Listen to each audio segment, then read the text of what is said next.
there was two grad students in Denmark, and they got their thesis project funded by one of the hearing aid companies, and it was a scanner.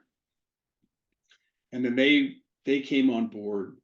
A medical resin company in Germany came on board, and 3D Systems just launched a solid state laser 3D printer.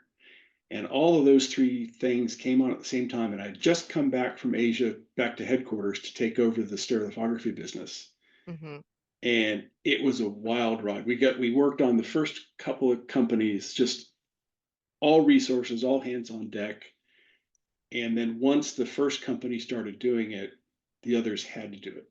And the whole business was run by about five companies. Like 80-90% of the world's hearing aids were done by five companies.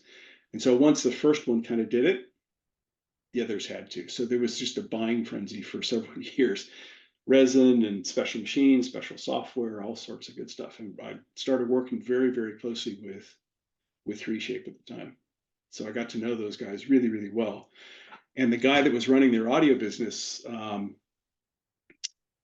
left, and he's now the CEO of this startup down in Australia. It was a guy at Monash University that used AI to scan the outside of the ear and then have AI fill in the Hmm. inside part that you don't have line of sight on. And it basically is, if the outside looks like this, the inside must look like that. And they based that on thousands and thousands of full ear scans that they had on file.